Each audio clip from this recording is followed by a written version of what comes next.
Hello दोस्तों, स्वागत करता हूं मैं आप सभी लोगों का मेरे YouTube चैनल में जिसका नाम है क्रीपी रियल हॉरर स्टोरीज़।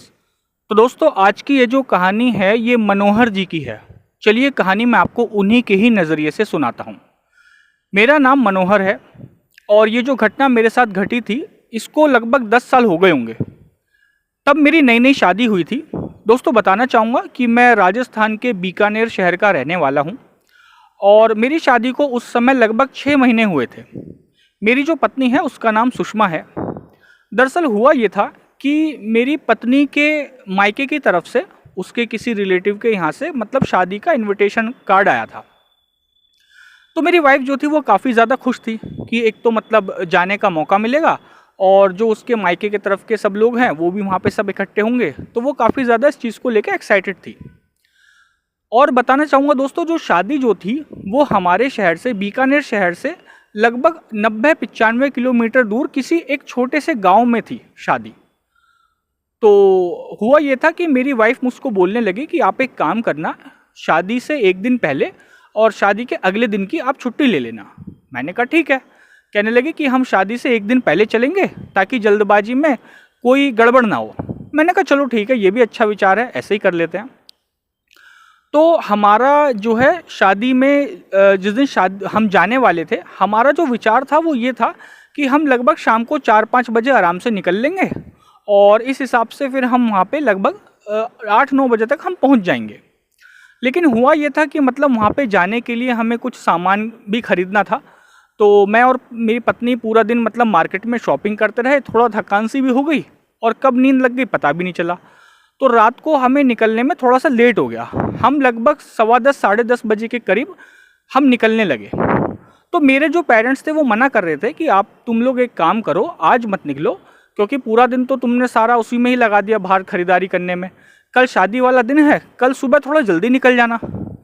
मेरा भी विचार थोड़ा यही था कि मतलब जल्दी से निकल जाऊँगा सुबह शादी वाले दिन, अब रात में जाने से क्या फ़ायदा। लेकिन जो मेरी वाइफ थी वो मतलब इस चीज़ से थोड़ा सा नाखुश थी।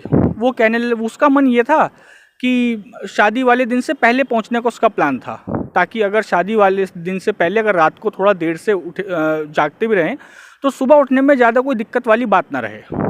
तो फिर उसका मन रखने के लिए मैंने उसको बोला कि चलो ठीक है, आज ही निकल लेते हैं। मैंने जाने से 2-3 दिन पहले अपनी गाड़ी की जो थी सर्विस करवा ली थी ताकि किसी तरीके की कोई दिक्कत परेशानी ना हो। और मुझे ध्यान है हम लगभग 10:30 बजे करीब या उससे 5-7 मिनट पहले हम घर से चल दिए थे।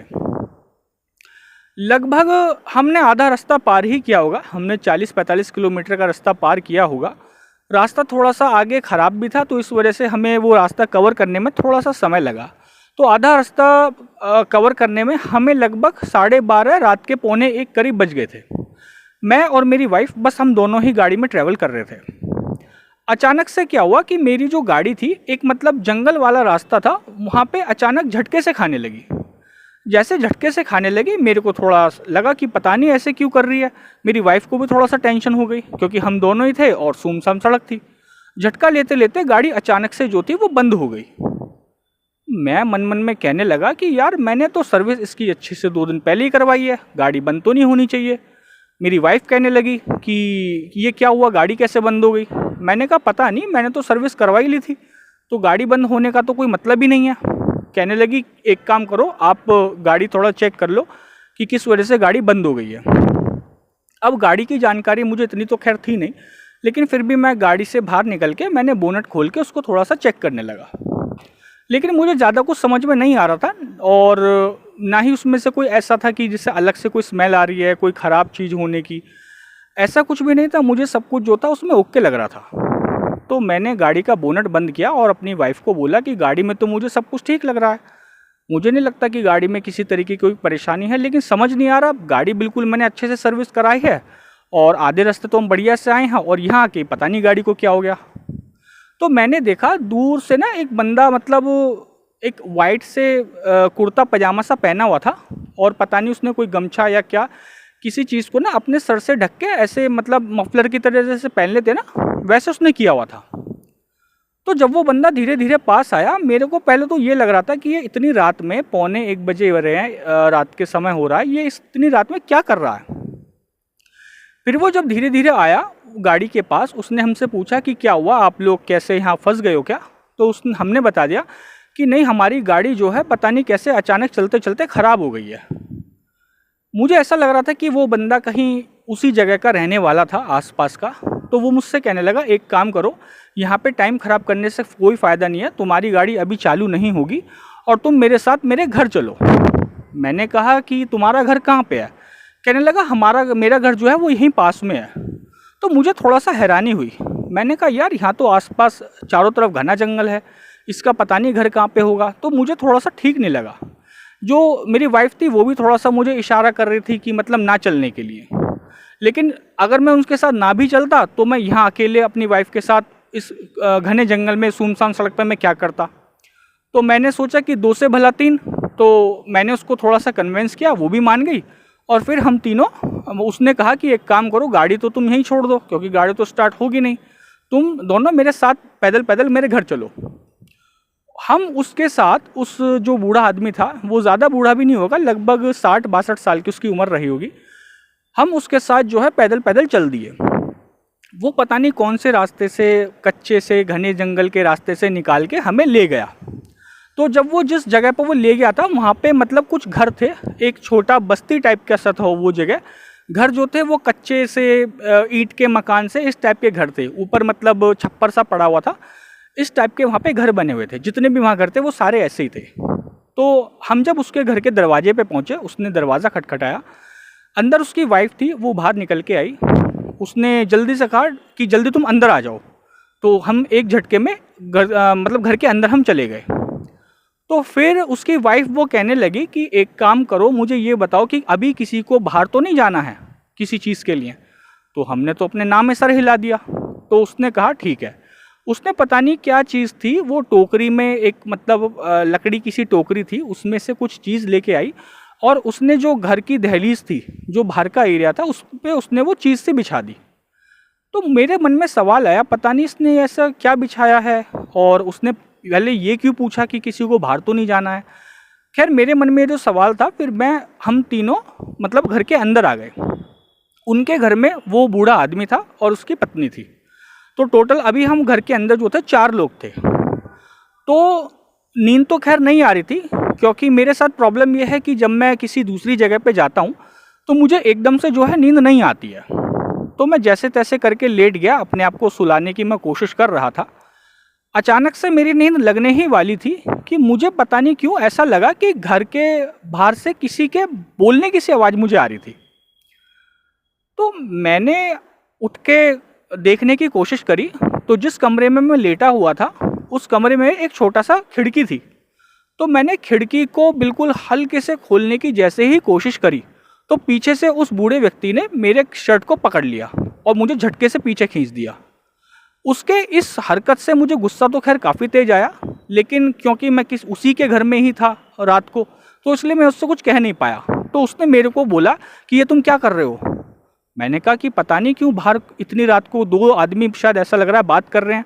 मैंने देखा कि कौन है वो व्यक्ति, मैंने इस चीज़ को देखने के लिए बस थोड़ा सा खिड़की खोली थी।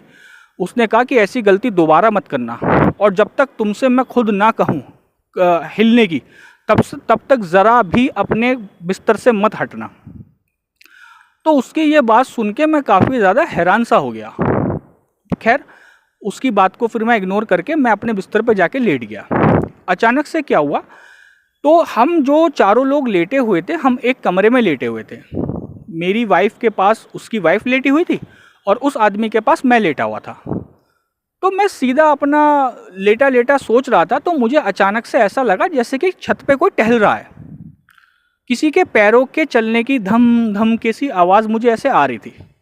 तो मैंने लेटे लेटे उस बूढ़े आदमी की तरफ को देखा, और वो जो बूढ़ा आदमी था उसने मेरी तरफ काफ़ी गुस्से भरी नज़रों से देखा। हो सकता है उसने गुस्से भरी नज़रों से इसलिए देखा हो कि कहीं मैं दोबारा से उठ के छत की तरफ न चल दूँ। और उसने मेरे को मतलब घूरते हुए बोला कि ज़रा भी यहाँ से मत हिलना, अगर तुम हिले तो इसका अंजाम बिल्कुल भी अच्छा नहीं होगा। तो मैं उसके गुस्से से काफ़ी ज़्यादा थोड़ा सा मैं डर भी गया था। जैसा वहाँ का माहौल था उससे तो डर लग ही रहा था, लेकिन उस आदमी के गुस्से से भी मुझे काफ़ी डर लग रहा था। मैं मन ही मन भगवान का नाम लेता रहा, भगवान का नाम लेता रहा कि भगवान बस जल्दी से सुबह हो जाए और मैं यहाँ से कैसे भी बस निकल जाऊँ। रात को नींद तो ठीक से खैर आई नहीं, बस करवटें बदलने में ही नींद मेरी निकल गई थी। फिर जब सुबह हुई, जब सुबह की पहली किरण निकली तो मुझे थोड़ा सा मन को तसल्ली हुई कि मैंने कहा चलो अब मैं फाइनली यहाँ से जो है मैं निकल सकता हूँ। तो मैंने बिना देर किए उस बूढ़े आदमी को उठाया और मैंने कहा कि भैया मुझे आप सीधा मेरी गाड़ी की तरफ ले चलो। तो वो, मैं और मेरी पत्नी, हम तीनों गाड़ी की तरफ चलने लगे। जब हम रास्ते में चल रहे थे तो मेरे मन में बातें तो काफ़ी थी उससे पूछने के लिए, लेकिन जो कल रात उसका रवैया था उसको देखते हुए मैंने उससे कुछ भी पूछना ठीक नहीं समझा। अचानक से चलता चलता वो आदमी कहने लगा कि तुम्हारी गाड़ी बिल्कुल सही है और तुम्हारी गाड़ी में कोई परेशानी नहीं हुई है। मैंने उससे पूछा कि तुम्हें ऐसे कैसे, तुम इतना मतलब श्योर कैसे कह सकते हो कि मेरी गाड़ी ख़राब नहीं हुई है, मेरी गाड़ी एकदम ठीक है। कहने लगा चलो तुम गाड़ी की तरफ, मैं तुम्हें वहाँ चल के बताता हूँ। जब मैं गाड़ी की तरफ गया तो मेरी गाड़ी जैसे मैंने रात को छोड़ी थी बिल्कुल वैसे ही खड़ी थी। मैं गाड़ी में बैठा और जैसे ही मैंने चाबी घुमाई गाड़ी एक बार में ही स्टार्ट हो गई। वो आदमी मेरी तरफ देख के मुस्कुराने लगा, लेकिन मेरे चेहरे पे हैरानी थी। ये जो गाड़ी कल रात इतना स्टार्ट करने पे भी स्टार्ट नहीं हो रही थी, अभी एक चाबी में कैसे स्टार्ट हो गई। वो आदमी मेरी तरफ बोला कि कल रात तुम्हारी गाड़ी जो थी वो ख़राब हुई नहीं थी, तुम्हारी गाड़ी रात को ख़राब करी गई थी। मैंने पूछा वो क्या, कैसे, ये क्या मतलब हुआ। कहने लगा कि ये जिस रास्ते से तुम आते हो ना, रात शाम होने के बाद, मतलब सूरज ढलने के बाद इस रास्ते पे कोई नहीं आता, क्योंकि इस रास्ते पे जो होती हैं आत्माएं, चुड़ैल, भूत, प्रेत, ये इस रास्ते पे इनका वास होता है। तो तुम्हारी गाड़ी जो है, प्रेतों ने ही तुम्हारी गाड़ी को जो है ख़राब किया था, और शुक्र है कि उस रात मैं तुम्हें मिल गया। अगर तुम मुझे नहीं मिलते तो वो प्रेत तुम दोनों को जान से मार देते। तो हमेशा ध्यान रखना कि जब भी तुम इस गाड़ी से या कैसे भी तुम आओ तो इस रास्ते से शाम ढलने से पहले ही पहले आना, शाम ढलने के बाद मत आना। तो दोस्तों ये थी कहानी मनोहर जी की। उम्मीद करता हूँ आपको कहानी पसंद आई होगी। अगर आपको हमारे चैनल पे अपलोड की हुई कहानियाँ पसंद हैं तो आप हमारे चैनल को सब्सक्राइब कीजिएगा, वीडियो को लाइक कीजिएगा, कमेंट कीजिएगा। थैंक यू दोस्तों।